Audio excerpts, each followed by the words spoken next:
पश्चिमी मोर्चे पर एक जंग अभी खत्म भी नहीं हुई कि पूर्वी मोर्चे पर महायुद्ध की सुगबुगाहट दिखाई देने लगी है। ड्रैगन का चरित्र किसी से छिपा नहीं है। ताइवान पर चीन पीछे हटने को राजी नहीं है, तो वहीं ताइवानी लेडी ने भी जंग की तैयारी तेज कर दी है। नमस्कार, मैं हूं Dinesh Gautam. Straight war test of nerves इसलिए क्योंकि विदेशी डेलीगेशन का ताइवान आने का सिलसिला जारी है। यह टेंशन अब एक ट्रायंगल का शेप ले चुकी है। लाल सेना की विस्तारवादी मंशा को तोड़ने का भी काम शुरू हो चुका है। अमेरिका की बैक टू बैक ड्रिल्स चीन को उकसाने का काम कर रही हैं। आज हम आपको टीवी 9 के कैमरे से वो जगह दिखाएंगे जहां अमेरिका अपने युद्धक जहाजों की तैनाती कर रहा है। साथ ही यह भी बताएंगे कि चीन ताइवान के किस हथियार से सबसे ज्यादा डरता है। हमारे साथ कई खास मेहमान भी होंगे। यहाँ ये डॉर्पर नामक एक अच्छी नस्ल की भेड़ को पालते हैं। पालकर हर साल 40 से 50 लाख कमाते हैं। आपको भी करना है, उनसे सीखना है तो फ्रीडम ऐप को अभी डाउनलोड कीजिए। शो की शुरुआत इस बड़ी खबर के साथ। चीन ताइवान टेंशन के बीच ये बहुत बड़ी खबर। चीन के 29 एयरक्राफ्ट ताइवानी स्पेस में घुसे। चीनी जेट्स ने ताइवान स्टेट की मीडियन लाइन पार की। अगस्त में सैकड़ों चीनी फाइटर्स की ताइवान में घुसपैठ। सैकड़ों चीनी एयरक्राफ्ट अब तक ताइवान के एयर डिफेंस जोन में सेंध लगा चुके हैं। ये लगभग हर दिन की बात बन गई है। कभी 5, कभी 10, कभी 12, कभी 29, कभी 50। और ये हर दिन की बात अगर हो गई है तो क्या ये इसलिए किया गया है ताकि एक फटीग के हवाले किया जा सके? ताइवान के उस सिस्टम को जो अभी तक अलर्ट रहता आया है उसको हर दिन की इस बात से क्या शिथिल कर दिया जाए?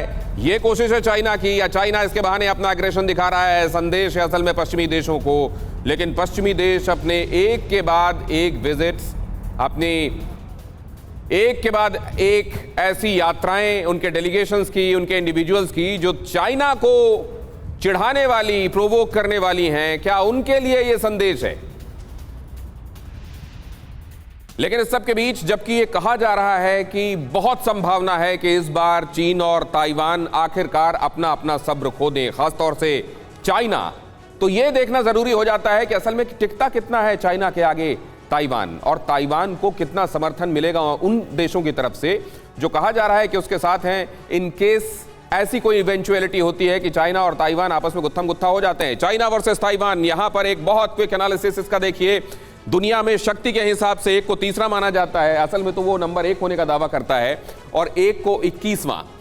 अब जरा एक्टिव फोर्सेस के हिसाब से देखिए, 20,35,000 तो उधर 1,69,000। इसमें कहीं कोई कंपैरिजन नहीं, बहुत ज्यादा। और इसीलिए ताइवान में यह समझा जा रहा है कि हर किसी के लिए अब मिलिट्री ट्रेनिंग कंपलसरी होनी चाहिए, और इसके लिए वहां के जो मानदंड और मापदंड थे पहले ट्रेनिंग के लिए और शामिल किए जाने को लेकर सेना की ट्रेनिंग के संदर्भ में, उसमें शिथिलता भी लाई गई है। अब इधर देखिए जरा, थल सेना के हिसाब से 9,65,000 जवान, यहां तो वहां 94,000, बहुत बड़ी डिस्पैरिटी। 2,60,000 नेवी, 40,000, बहुत बड़ा इंबैलेंस। 3,95,000 तो उधर 35,000, बहुत बड़ा फर्क है।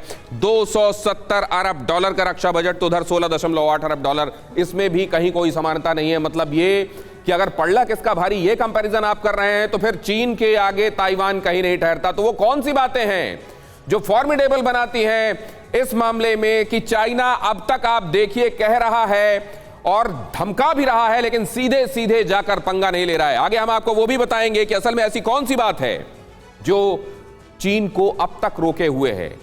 क्या चीन को खुद अपनी ताकत पर एतबार नहीं है, या चीन को यह मालूम है कि यह बहुत बड़ा पंगा हो जाएगा, और अभी जबकि वो अपने आप को वर्ल्ड लीडर ले जाने की तरफ है, जैसा कि वहां खुद माना गया, ये बात कही गई, ग्लोबल टाइम्स में भी बात मानी कि हमको धक्का देने के लिए, सेटबैक देने के लिए, अमेरिका की बराबरी से ऊपर हम ना जाने पाए, इसलिए जानबूझकर ताइवान के जरिए हमको प्रोवोक किया जा रहा है। क्या स्ट्रैटेजी को समझ लिया गया है, ट्रैप को समझ लिया गया है, अमेरिकन ट्रैप है क्या ये, या फिर ये वक्त की बात है? और ये जो इंबैलेंस आप देख रहे हैं, इसमें ताइवान को वाकई चीजें बहुत महंगी पड़ने वाली हैं।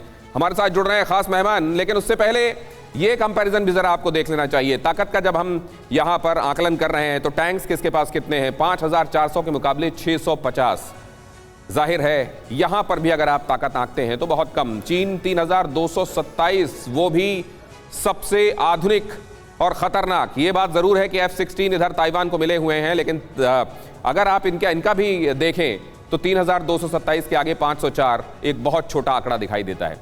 अब अगर सबमरीन्स की भी आप बात कर लें, हालांकि आज उसने एक खुद की बनाई हुई सबमरीन को लोगों के सामने डिस्प्ले के लिए रखा और ये कहा कि अब इस मामले में हम आत्मनिर्भर होते जा रहे हैं, लेकिन चीन के 59 के मुकाबले ताइवान का 4, ये आंकड़ा जाहिर है ताकत के हिसाब से बहुत बड़ा मिसमैच दिखाई देता है। नेवल शिप्स के हिसाब से चीन 86, ताइवान 26।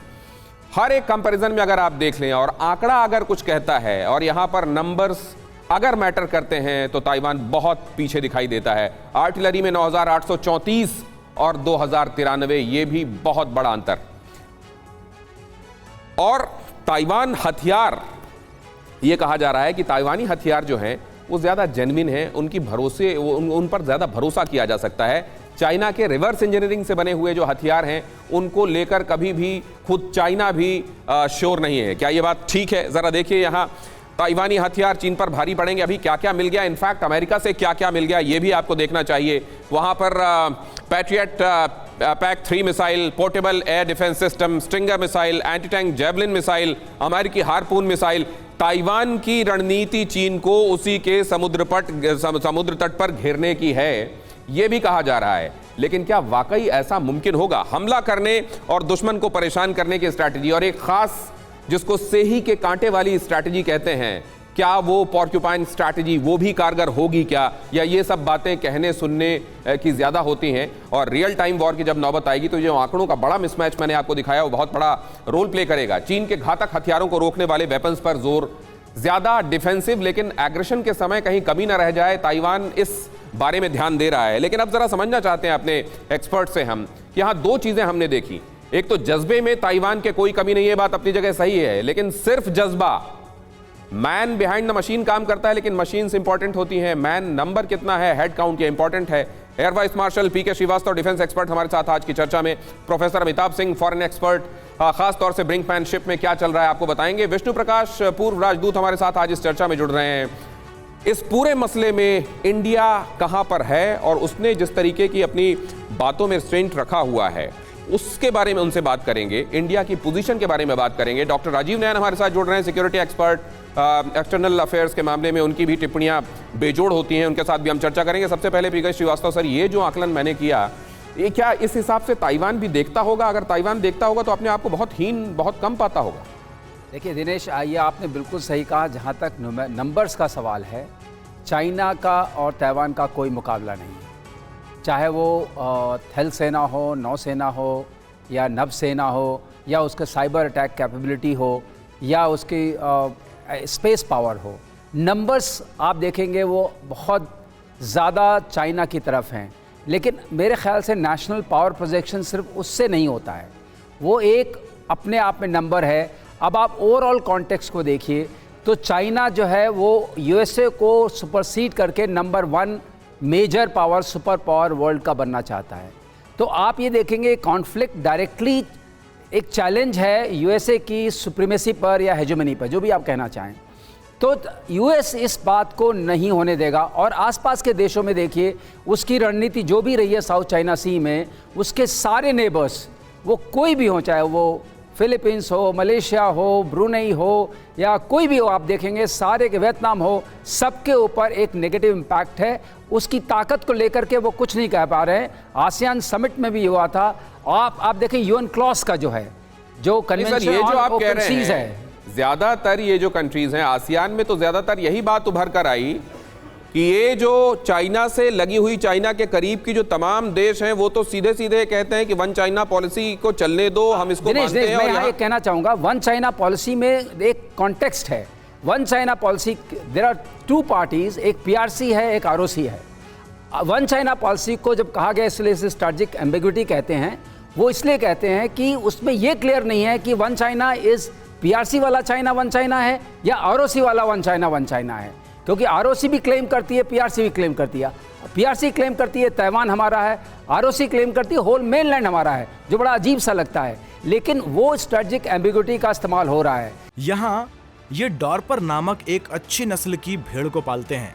पाल कर हर साल 40 से 50 लाख कमाते हैं। आपको भी करना है, उनसे सीखना है तो फ्रीडम ऐप को अभी डाउनलोड कीजिए।